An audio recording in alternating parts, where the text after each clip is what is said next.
ఇక డీటెయిల్స్ లోకి వెళ్తే యువత మత్తుకు బానిసగా మారి విలువైన జీవితాన్ని వృధా చేసుకుంటున్నారని, డ్రగ్స్ వాడకం ప్రమాదకరమని రామగుండం పోలీస్ కమిషనర్ శ్రీనివాస్ సూచించారు. పెద్దపల్లి జిల్లా గోదావరిఖనిలో అంతర్జాతీయ డ్రగ్స్ వ్యతిరేక దినోత్సవ ర్యాలీని ఆయన ప్రారంభించారు.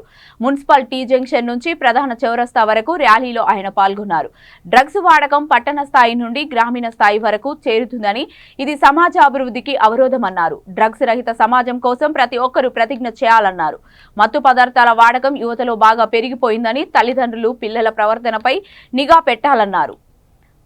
ర్యాలీలో విద్యార్థులతో పాటు స్వచ్ఛంద సంస్థల కార్యకర్తలు, ప్రజలు పాల్గొన్నారు.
అందరికీ నమస్కారం.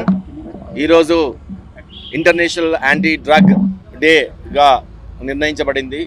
దీనికి సందర్భంగా రాష్ట్ర వ్యాప్తంగా నార్కోటిక్స్ డిపార్ట్మెంట్, తర్వాత పోలీస్ డిపార్ట్మెంట్, టీన్యాబ్ అంటే టీన్యాబ్ అనేది స్పెషల్గా ఇక్కడ మన తెలంగాణ రాష్ట్ర ప్రభుత్వము సపరేట్గా డ్రగ్ని డ్రగ్లని మొత్తం నిర్మూలించడానికి ఒక సంస్థను ఏర్పాటు చేసింది, ఒక వింగ్ని ఏర్పాటు చేసింది. ఆ వింగ్ ఆధ్వర్యంలో, రాష్ట్ర ప్రభుత్వం ఆధ్వర్యంలో ఇంటర్నేషనల్ డేని ఇక్కడ నిర్వహించుకుంటున్నాము. దాంట్లో భాగంగా ఈరోజు అవేర్నెస్ క్రియేట్ చేయడానికి ఎవరు డ్రగ్స్ వాడకూడదు, డ్రగ్స్ అనేది చాలా ప్రమాదకరమైంది.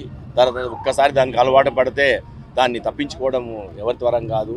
సో అందువల్ల డ్రగ్స్ తెచ్చేవాళ్ళని కానీ, అమ్మేవాళ్ళని కానీ, దాని తర్వాత కన్జ్యూమ్ చేసే వాళ్ళని కానీ వదిలిపెట్టేది లేదు. చట్టపరంగా చర్యలు తీసుకోవడం జరుగుతుంది. దానికి సపరేట్గా యాక్ట్ ఉంది, NDPS యాక్ట్ అని. సో దీంట్లో భాగంగానే పబ్లిక్లో అవేర్నెస్ క్రియేట్ చేయడానికి యాంటీ డ్రగ్ డేగా డిక్లేర్ చేయబడింది. ఈ రోజు నుంచి ఎప్పుడు కూడా ఇన్ ఫ్యూచర్లో మన పిల్లలు, మన ఫ్యూచర్ అంతా అంధకారం కాకుండా ఉండడానికి, అవేర్నెస్ క్రియేట్ చేయడానికి ఈ ర్యాలీ చేయడం జరుగుతుంది. దీంట్లో భాగంగా అందరూ కూడా మా ఇన్స్పెక్టర్స్, ACPs అండ్ DCPs అందరూ, తర్వాత వాలంటీర్స్ అందరూ చాలామంది పార్టిసిపేట్ చేస్తున్నారు, విద్యార్థులు పార్టిసిపేట్ చేస్తున్నారు. సో ఈ డ్రగ్ డేని పాటించి ఎవరు డ్రగ్స్ యూజ్ చేయకూడదని, no drug ever, no consumption of drug ever, no transportation of drug ever, no production of drug ever అనేది చేయాలి. అందరూ ఈ ప్రతిజ్ఞ తీసుకోవాలి. మీరందరూ కూడా దానికి హైలైట్ చేయాలి. తర్వాత మీరు ఏ ఇన్ఫర్మేషన్ వచ్చినా మాకు పోలీస్కి ఇస్తే మేము రైడ్ చేసి పట్టుకుంటున్నాం. చాలా వరకు కేసులు చేసాము. ఇంకా ఫ్యూచర్లో కూడా 0 టాలరెన్స్